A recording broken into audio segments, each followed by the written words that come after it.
할렐루야. 주님의 이름으로 문안 드립니다. 저는 토론토 지역에서 한 19년 우리 토론토 한인장로교회에 섬긴 적이 있었습니다.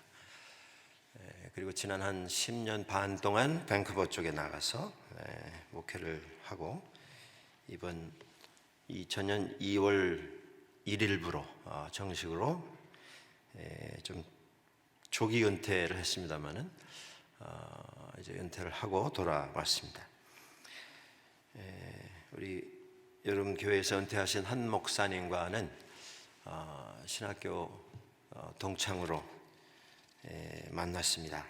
좋은 교제와 나눔 속에서 서로를 격려하고 위로하면서 지역교회를 열심히 섬기다가 은퇴를 하게 됐는데 미리 무슨 시간을 맞추고 한 건 아닌데 어떻게 하다 보니까 또 2000년 1월 31일부로 은퇴를 하게 되었습니다.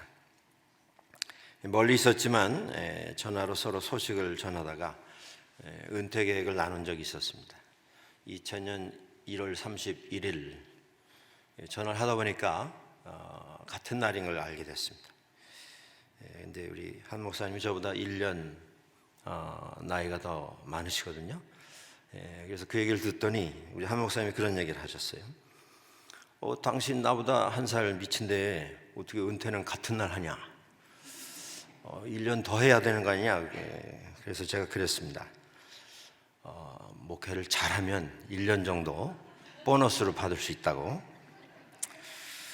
아무튼 여러분 교회에 옛날이죠. 우리 동부장로교회 시절부터 이웃교회로 또 형제교회로 이 지역을 섬기는 이런 귀한 여정을 함께 나눠주셨어서 하나님 앞에 감사하고 영광이고 또 교회 앞에 감사를 드립니다.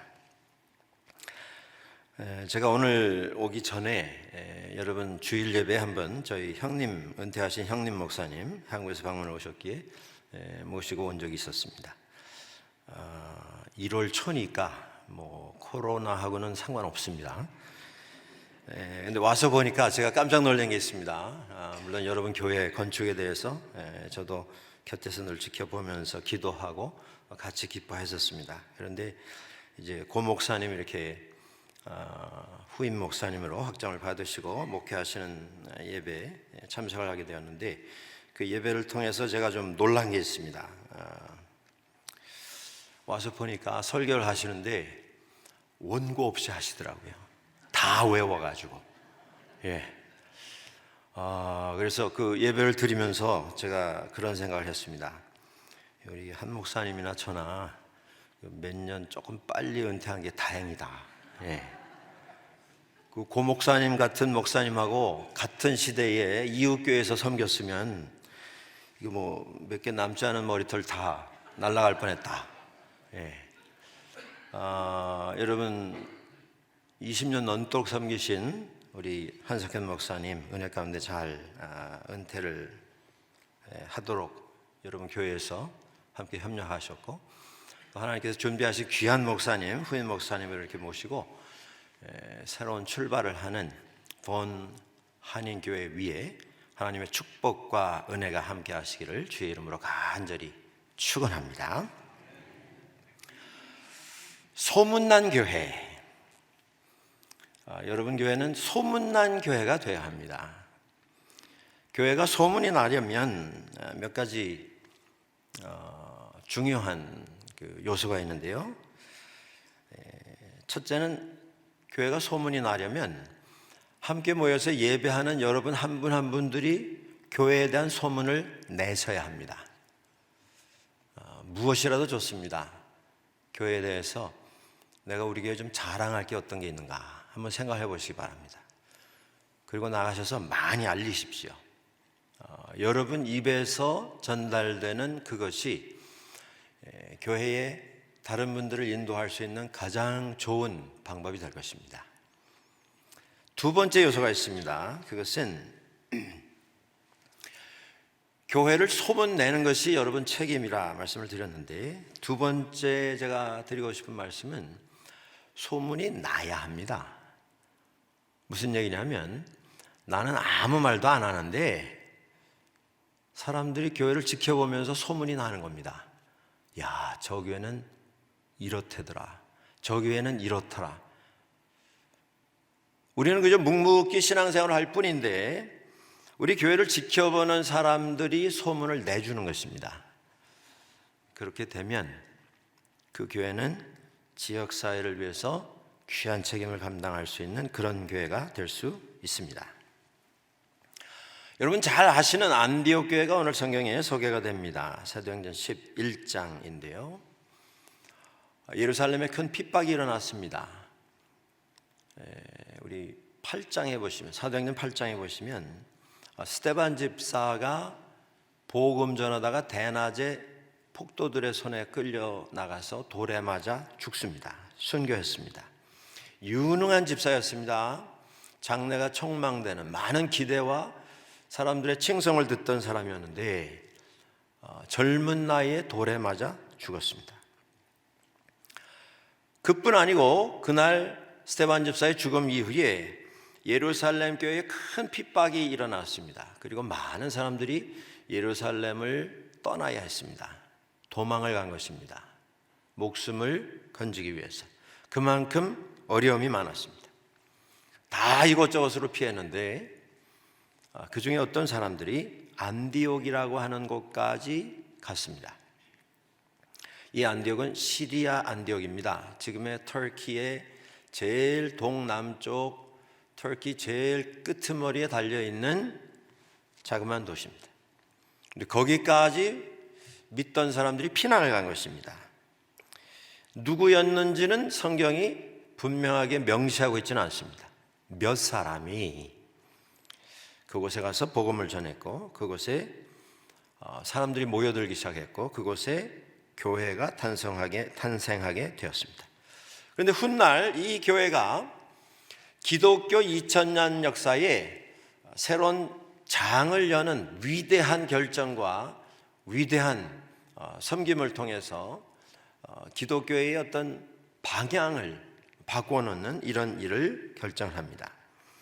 바울과 바나바를 기독교회의 역사 최초로 해외 선교사로 파송하는, 그리고 그 두 사람의 전도 행적을 통하여서 복음이 전 세계로 퍼져나가기 시작하는 이런 새 역사가 시작되는 교회가 되었습니다. 우리가 안디옥 교회 하면 참 좋은 기억을 가지고 있습니다. 칭찬받는 교회, 부러워하는 교회, 우리 교회도 좀 이런 교회 되면 좋겠다, 그런 칭송을 받는 교회입니다. 무엇으로 안디옥 교회가 소문난 교회가 되었는가 하는 것입니다. 규모도 아니었었습니다. 그 당시에 제일 큰 교회는 예루살렘 교회입니다. 핍박 이후에도. 예산 아닙니다. 무슨 장비, 인원, 거기에 가지고 있는 어떤 시설, 설비 아니었습니다. 안디옥 교회가 소문이 난 것은 그 어떤 것도 아니고 사람이었습니다. 사람. 여러분, 교회는 사람입니다. 사람이 소문이 잘 나야 된다, 그 말씀입니다. 안디옥 교회에 파송을 받은 일꾼이 하나 나옵니다. 바나바입니다. 예루살렘 교회에서 안디옥에 교회가 생겼다라는 말을 듣고 자기들이 임명해서 보낸 사람들이 내려가서 만들어진 교회가 아니기에 그들이 안디옥 교회에 대해서 조금 관심을 가졌습니다. 한편 제대로 복음이 전달되고 있는가라는 것에 대한 궁금증도 있었을 것입니다. 그래서 그것을 확인하기 위해서, 확실하게 하기 위해서 예루살렘 교회 일꾼 가운데 가장 믿을 수 있고 가장 신임할 수 있는 기둥 같은 사역자 한 사람을 선정을 해서 파송을 합니다. 그 사람이 바나바입니다. 오늘 보면 24절에 바나바에 대해서 이렇게 묘사하고 있습니다. 바나바는 착한 사람이요 성령과 믿음이 충만하였다. 교회에 착하고 믿음과 성령이 충만한 사람이 많다면 그 교회는 소문이 날 것입니다. 그런데 착한 사람은 어떤 사람입니까? 성령과 믿음이 충만한 사람은 또 어떤 사람입니까?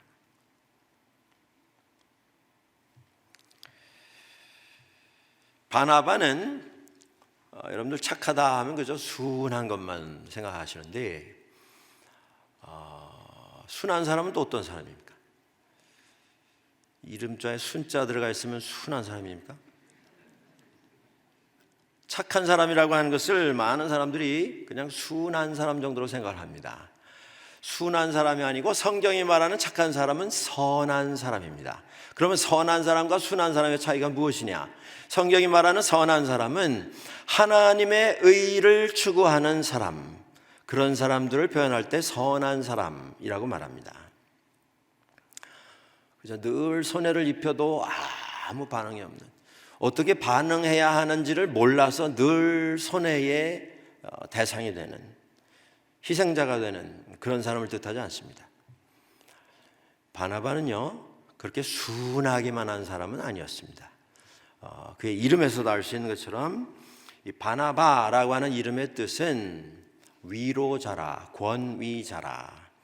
예루살렘 교회의 아주 핵심적인 리더 가운데 한 사람이었습니다. 그는 또 재산가였습니다. 그가 가지고 있었던 땅을 팔아 교회 앞에 바쳤던 사람입니다. 사람들에게 인정받고 존경받던 사람입니다. 믿고 맡기고 안디옥교를 인도할 수 있는 책임을 주어서 파송을 받을 만한 인물이었습니다. 많이 알고 있었고 경험이 많고 인격적으로나 신앙적으로나 부족함이 없는 사람이었습니다. 오늘 우리말로 하자면 교회 안에 모든 걸 다 알고 있었던 사람이라는 것입니다. 그런데 현대교회에서 다 알기 때문에 교회에서 모임만 있으면 모임 때마다 의장,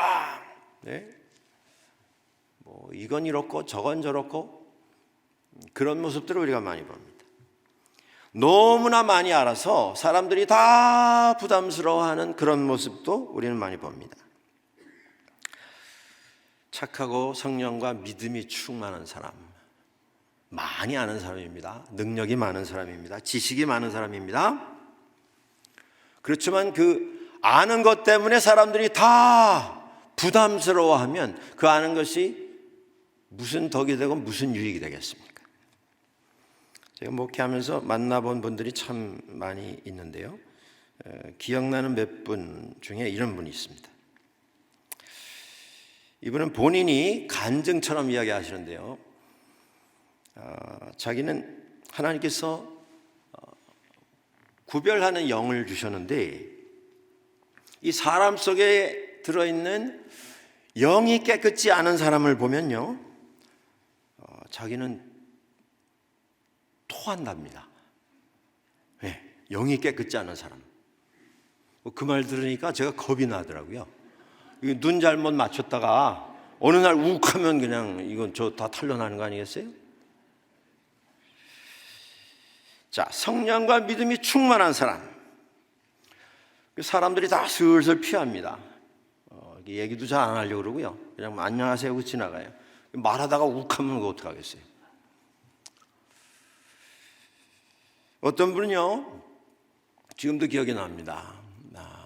매주일 교회에 빠지지 않고 오시는데 복장이 참 특이하세요. 양복은 까만 양복, 이 셔츠는 하얀 셔츠, 그 넥타이를 메고 오시는데 그 넥타이는 무슨 색일까요? 여러분 한번 게스해 보시죠. 새빨간색. 예. 근데 유니폼이에요. 완전히 무슨 저 직장에 나오시는 것처럼. 예, 제가 한번 궁금해서 그저군요, 일상적인 대화 속에서 한번 슬쩍 여쭤봤어요. 예, 집사님, 이 무슨 뜻이 있어서 이렇게 입고 다니십니까? 근데 말씀을 설명을 해주시는데 제가 짐작했던 거하고 비슷하더라고요. 예, 이 검은 피가 예수 그리스도의 새빨간 보혈에 의해서 씻음을 받아서 백옥처럼 눈과 같이 하얘졌다.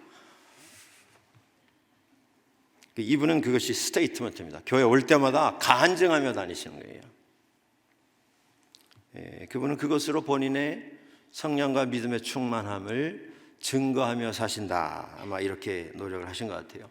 성경책도 목사인 저보다 더 두껍고 더 금박이 찬란한 옆에 딱 끼고 들어오세요. 제가 지금보다 훨씬 젊을 때니까 모르는 분들이 교회 처음 오시면 그분이 담임 목사인 줄 알 정도로 표정이나 모든 면에서. 어떻습니까, 여러분들? 우리는 어떤 것으로 사람들에게 소문을 내고 있습니까? 성령과 믿음은 충만하다고 자신하는데 교회 안에서 너무 아는 게 많고 경험이 많아서 점점 더 어려운 사람, 까다로운 사람, 그리고 대화가 잘 통하지 않는 사람, 상식이 받아들여지지 않는 사람의 숫자가 너무 많습니다.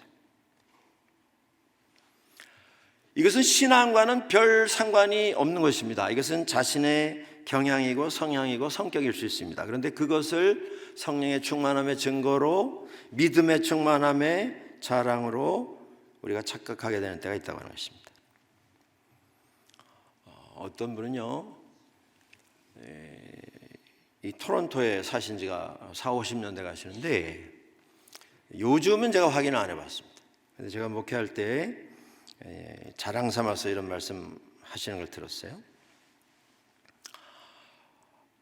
토론토에 70년대 초에 오셨는데 이제까지, 몇십 년 후의 얘기죠, 이제까지 살아오면서 토론토에서 본인은 겨울에도 더운 물로 샤워해 보신 적이 없으시대요.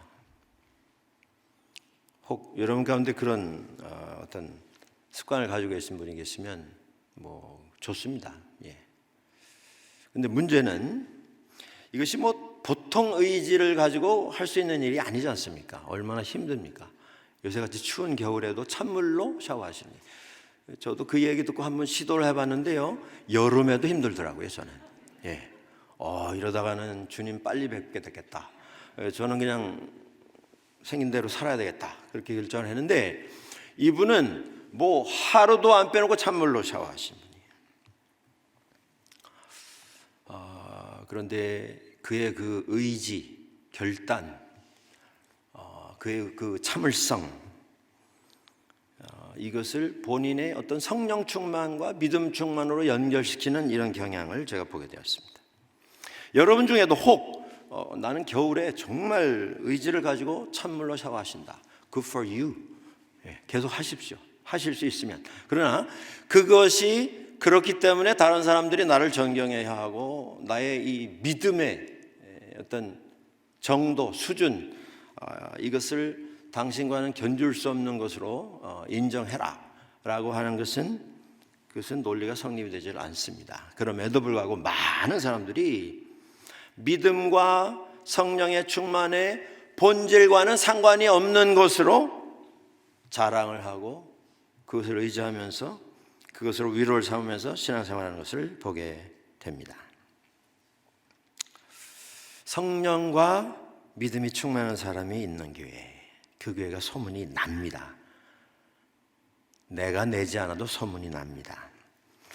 바나바가 어떤 사람이었는가? 그가 와서 안디옥 교회에 와서 제일 먼저 한 일은 사울을 찾으러 나간 것입니다. 사울은 훗날 사도 바울이 된 사람입니다. 사울이 예수 믿게 되었는데 예수 믿게 된 게 아니라 예수를 믿도록 예수님께서 그를 만나 주셨습니다.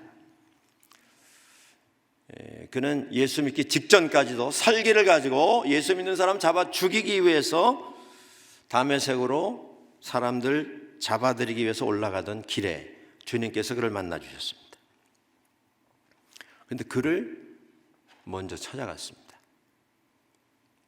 이 사울이 예수 믿은 다음에 처음 한 일이 무엇이냐면 예루살렘에 와서, 여러분 사도행전 9장에 보시면 자세히 나오는데요, 예루살렘 교회의 리더들, 예수님의 제자들을 만나서 교제하기를 원하였습니다. 예루살렘 교회의 제자들과 사귀기를 원했습니다. 그런데 9장 26절에 보면 사람들이 다 그를 두려워하여 그를 믿지 아니하였다. 아니, 살기가 등등해가지고 사람 잡아 죽이기 위해서 누가 시킨 것도 아닌데 자원해서 자기 시간과 경비를 들여서 예수 믿는 사람들을 잡아 죽이기 위해서 돌아다니던 사람이 또 어느 날 휙 뒤집어져가지고 예수 만났다 그러고 예수 믿게 되었다고 하고 예루살렘 교회에 와서 제자들을 만나겠다 그러면, 여러분들이 예루살렘 교회 제자들이면 어떻게 하시겠습니까? 신중할 수밖에 없죠. 뭐 저라도 그렇게 했을 것 같아요. 조금 두고 봐야 되지 않겠습니까? 그런 의견이 등등했을 것입니다. 그래서 사람들이 다 빠져나간 겁니다. 제가 약속이 있어서, 제가 오늘 신방을 가야 돼서. 아무도 만나려고 하지 않았습니다. 그런데 그때에 예루살렘을 찾은 사울의 손을 붙들고 제자들에게 소개하고 사울을 인도했던 사람이 바나바입니다. 그리고 안디옥 교회에 와서 사울을 찾으러 나간 것입니다. 성령과 믿음이 충만한 사람의 모습입니다. 그 모습은 어떤 것입니까? 용서할 줄 아는 사람입니다. 예수님 말씀하셨습니다. 너희가 용서받았으니 용서하라. 바나바 자신도 두 번째 기회를 통해서 예수 믿게 된 사람이고 예수 그리스도를 통해서 중생 두 번째 기회를 얻었던 사람입니다. 영어 표현 가운데 이런 표현이 있어요. First impression is the last impression. 첫인상이 마지막 인상이다. 많은 사람들에게 여전히 이 문구는 현실입니다. 내가 어떤 사람에 대해서 첫인상을 가지면 그 인상 바꾸기가 쉽지 않다는 얘기입니다. 그 인상 가지고 그저 평생 간다는 얘기예요. 한 번 실수하면 그 실수가 인생의 영원한 실수로 남는 이런 경우가 너무 많다고 하는 것입니다. 한 번 잘못했으면 영원히 원수되고 영원히 용서받지 못하는 이런 경우가 너무 많다는 것이에요. 그래서 교회를 와도 한 분은 저 끝에 앉아 계시고 한 분은 여기 앉아 계시고 이 문으로 나가고 저 문으로 들어오시고, 같은 교회 섬기면서도 두 번째 기회를 주지 못하는 이런 삶을 사는 때가 많습니다. 어떤 분이 이런 이야기를 하시더라고요. 천국과 지옥이 다 똑같답니다.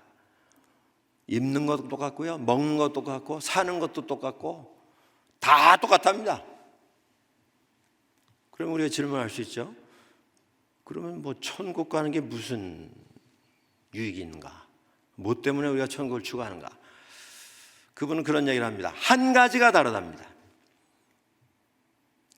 천국은요, 두 번째 기회가 주어지는 것이고 지옥은 두 번째 기회가 주어지지 않는 것이다. 이것만 다르다. 의미가 있는 이런 설명이라고 생각이 됩니다. 여러분들, 우리가 천국이 우리에게 주어졌는데 이 천국 안에서 내 스스로 지옥을 만들면서 살고 있지는 않습니까? 혹시 가정에서? 일터에서? 인생은 한 번입니다. 그래서 일생입니다. 누구나 한 번 삽니다. 그런데 그 한 번뿐인 기회를 천국의 조건을 다 받았음에도 불구하고 지옥을 스스로 만들어가고 있지는 않은가. 교회 안에서 은혜로 대하십시오. 용서하셔야 합니다. 또 용서받아야 합니다. 그것이 예수님께서 우리에게 베풀어 주신 복음의 핵심입니다. 바나바가 사울을 만나러 나갔습니다. 용서했습니다.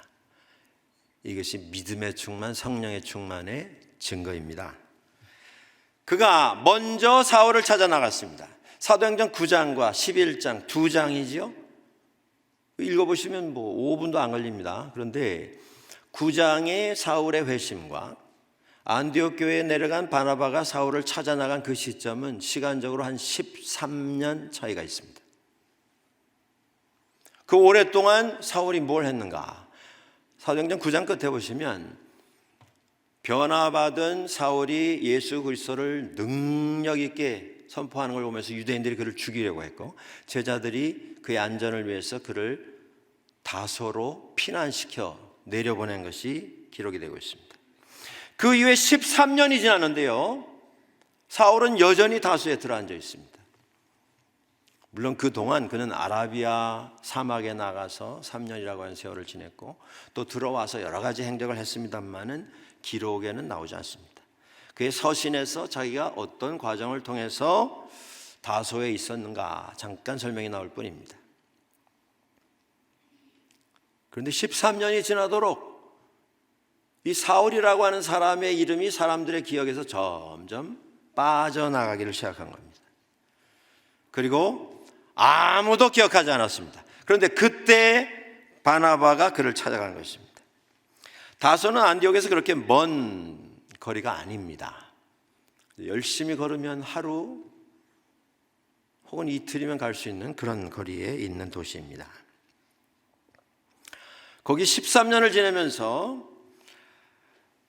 그곳에 살고는 있지만 이 사울의 마음, 사울의 귀는 아마 밖을 향해서 열려 있었을 것입니다. 지금 복음이 어떻게 진행되고 있는가, 예수 믿는 사람들이 어떻게 되고 있는가. 그런데 어느 날 안디옥에 교회가 생겼다. 이걸 몰랐다고 하면, 사울이 몰랐다고 하면 이건 상식이 아닐 것입니다. 당연히 알았을 것이고, 그리고 얼마 후에 예루살렘에서 바나바 선생이 파송을 받아서 내려왔다. 그 소문이 왜 안 났겠습니까? 옆 동네인데. 근데 사울에게 있어서 이 바나바는 누구입니까? 은인입니다. 선생님입니다. 영적인 아버지와 같은 분이고 자기의 선배일 뿐만 아니라 정말 하늘 같은 분입니다. 자기를 받아서 예루살렘 교회에 소개해 준 은인입니다. 아이와 어른의 차이가 있습니다. 교회적으로 하자면 바나바는 예루살렘 교회의 기둥입니다. 사울은 교회를 위해서 사실은 이때까지는 한 일이 없습니다. 피해만 입힌 전력이 남아있을 뿐입니다. 나이로 봐도 아버지와 아들뻘입니다. 그런데 안디옥에 교회가 생겼고 바나바가 내려온 걸 알았다면 어떻게 하는 것이 정상이겠습니까? 신발도 챙겨 신지 못하고 맨발로 달려 나와서 바나바 앞에 무릎을 꿇고 엎드려서 환영을 하고 찾아주신 것에 대해서 감사해야 될 겁니다. 그런데 어떻게 됐습니까? 사울은 꼼짝 않고 들어앉아 있고 바나바는 그를 찾아갔습니다. 세상은 이렇게 하지 않습니다. 세상은 상식이라는 것을 앞세워서 질서와 예의, 순서를 앞세워서 그것을 막습니다. 못하게 합니다. 교회도 예의가 있고 순서가 있습니다. 질서가 있습니다. 그러나 교회는 그것을 초월하는 공동체입니다. 그걸 지키고 그걸 존중하지만 그것에 얽매여서 어떤 규칙을 만드는 그런 공동체는 아닙니다. 여러분들, 교회에서 먼저 좀 양보하고 먼저 좀 본을 보이셔야 됩니다. 아마 그래서 이름도 여러분 교회가 이전하면서 본 한인교회라고 정한 건 아닌가. 본을 보이자. 그래서 영어로 Vaughan Community Church라고 붙인 것 아닌가 저는 생각을 해봅니다. 우리가 무엇으로 소문이 날 수 있겠습니까? 무엇을 소문을 내야 하겠습니까? 세상 사람들이 여러분들 무엇을 보고 감동을 받으시겠습니까? 무엇을 보고 여러분 교회에 대한 좋은 소문을 세상에 낼 수 있으리라고 생각을 하십니까? 우리의 섬김입니다. 섬김. 예수님 말씀하시지 않았습니까? 항상 섬기는 자가 되어라. 나는 섬김을 받으려 온 것이 아니고 섬기러 왔다. 그리고 죽기까지 섬겨주셨습니다. 그런데 2000년이 지난 오늘도 우리는 섬김을 받는 것을 추구하고 있습니다. 우리 현대교회에 있어서 제일 큰 장애가 있다면 제 생각에는 entitlement, 권리 주장입니다. 밖에서 들어오는 어떤 위험, 어떤 위기 이런 것보다도 교회 안에 자리 잡고 있는 entitlement, 권리 주장. 내가 이 정도 섬겼으면 이것은 사람들이 좀 알고 인정해야 한다. 칭찬받아야 한다. 내가 좀 보상이 있어야 된다. 그런 심리가 우리 속에 있습니다. 저를 포함해서. 간단한 예로 이런 게 있습니다. 여러분 교회에 파킹이 지금 잘 준비가 되어 있는데 이 파킹도 모자라더라고요. 제가 지난번 예배 시간에 와보니까. 근데 도시교회는요 결국 이 파킹이 문제입니다. 파킹이 문제예요. 여러분들 아주 잘 결정을 하셔서 이렇게 좋은 설비를 준비를 하셨는데 이 파킹이 없는 교회는 참 고민이 많습니다. 제가 섬기던 밴쿠버 교회도 주택가 안에 들어가 있고요. 파킹이 10대입니다. 10대. 근데 거기 뭐 아이들까지 한 400~500명이 모여요. 제가 보면서 그랬어요. 당회원 장로님들에게. 이 인원이 이 건물에 모이는 게 제가 보기에는 비정상입니다. 이거. 파킹 10대. 그런데 그 10대에 큰 간판이 하나 붙어 있어요. 10대에 돼 있는 그 파킹 랏에 담임 목사 전용. 예? 그리고 거기다 영어로 Your car will be towed away at your own expense. 여기다 세우면 끌어갑니다. 제가 낯이 뜨거워서 이거 좀 떼주세요. 뭐 담임 목사 욕먹일 일 있습니까? 어느 교회에 다 파킹 모자죠. 도시교회는. 어느 교회에 목사 전용 해가지고 담임 목사 전용 이렇게 해놨는데 계속 용기 있는 교우들 계속 세우시는 거예요. 그러니까 담임 목사, pastor only, please do not park, 여러 가지를 붙여봤는데 안 되더랍니다. 계속 세우는 거예요. 궁리궁리하다가 담임 목사님이 이제 하나 문구를 바꿔서 붙였는데 해결이 됐답니다. 뭐라고 썼냐면 You park, you preach. 여기다 주차하는 사람이 설교하기. 제가 아침에 들어와서 제일 끝에다 세웠어요. 저도 건축을 이제 토론토에서 한 적이 있습니다. 그때 다 해놓고 제가 교회 밖에다가 주일날 차를 세웠어요. 길에다가. 그때 장로님들이 저한테 질문하시는 게 아니 안에 빈자리 많은데 왜 거기다 세우세요? 자꾸 그러시더라고요. 그래서 제가 그냥 웃고 두고 보십시오. 한 1년 지나니까 파킹이 모자라요. 근데 제가 그걸 무슨 쇼오프 하기 위해서 그걸 한 건 아니고 장로님들이 좀 보시면서 아이디어를 가지시라 그런 뜻으로 했는데 한 1년, 2년, 3년 지났는데도요 목사니까 저기다 한다 그렇게만 생각하시지 저렇게 해야 되겠구나 우리 리더들이 그렇게 생각하는 분들이 많지 않은 걸 봤습니다. 여러분들이 무엇으로 자랑을 낼 수 있겠는가? 사람들은 무엇을 보면서 교회에 대해서 은혜를 받고 도전을 받을 수 있겠는가?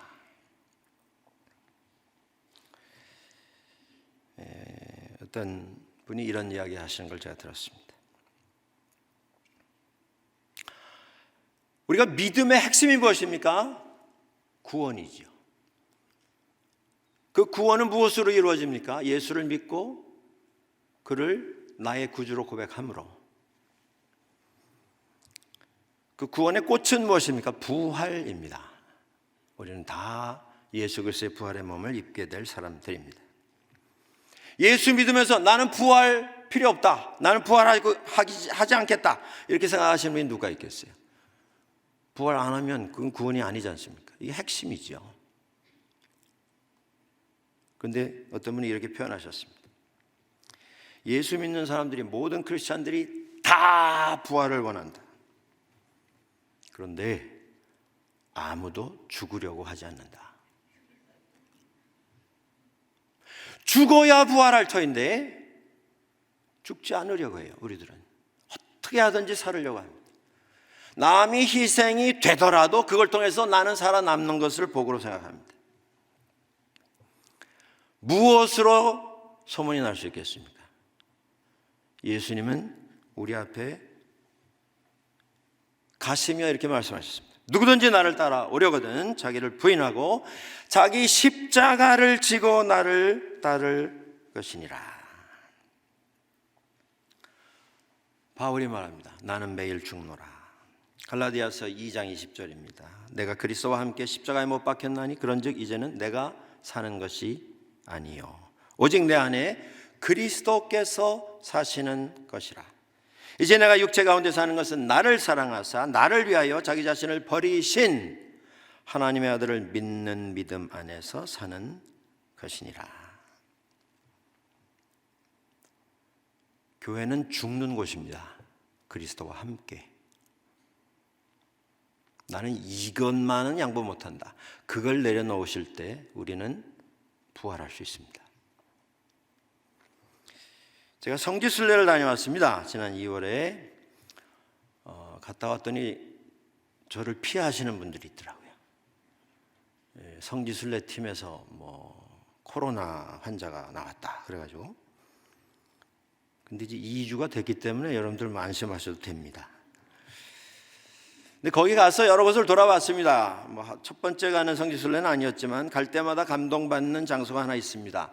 그것이 느보산입니다. 모세가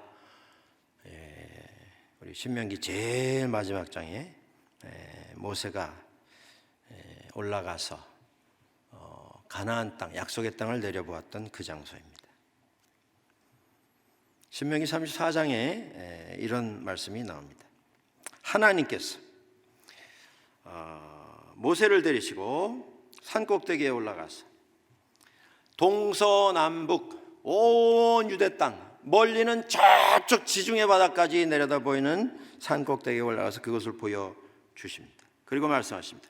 내가 아브라함과 이삭과 야곱에게 맹세하여 그의 후손에게 주리라 한 땅이라. 한번 봐라. 40년을 걸어왔습니다. 광야에서 그 땅에 들어가기 위해서. 그런데 하나님이 모세에게 이렇게 말씀하십니다. 내가 내 눈으로 보게 하였거니와 너는 그리로 들어가지 못하리라 하시매. 이건 너무 잔인한 것 아닌가. 일면 그런 생각도 듭니다. 우리 사람 계산으로 하자면.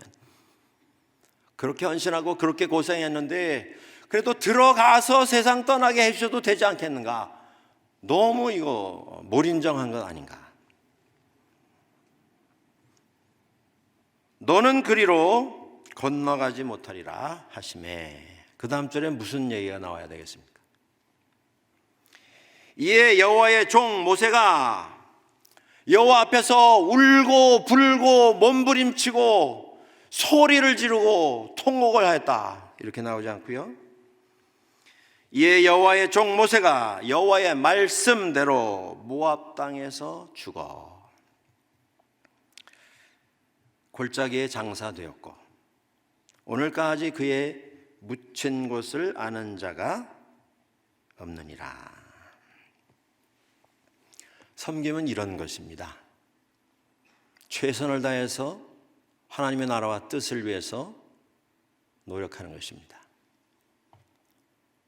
그리고 그 마지막에 모세와 같은 상황에 놓여질지라도 순종하는 것, 그게 섬김입니다.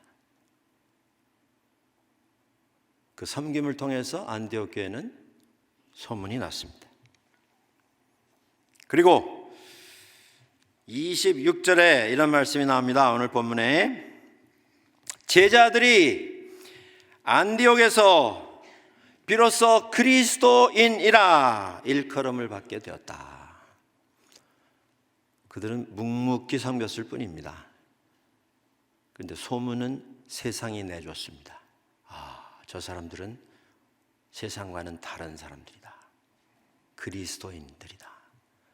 예수님처럼 생각하려고 하고 예수님처럼 말하려고 하고 예수님처럼 내려가려고 하고 낮아지려고 하고 자기 것 내려놓고 하나님의 나라와 뜻을 위해서 최선을 다하는 사람들이라 그리스도인이라는 이름을 얻게 되었습니다. 이 지역의 하나님의 은혜와 축복 가운데 새로운 역사의 장을 시작하시는 본 한인교회가 여러분의 섬김으로 소문나고 그 섬김을 통해서 이 지역을 책임지는 역사가 이어지게 되기를 주의 이름으로 간절히 축원합니다. 기도하시겠습니다. 하나님 감사합니다. 이 귀한 사순절 첫 주일에 또 3.1절 101주년을 맞이하는 이 시간에 저희를 이 자리에 모시고 예배하게 해주시니 감사합니다. 이 자리에서 저희가 다시 한번 각오와 결단을 하나님 앞에 올려드립니다.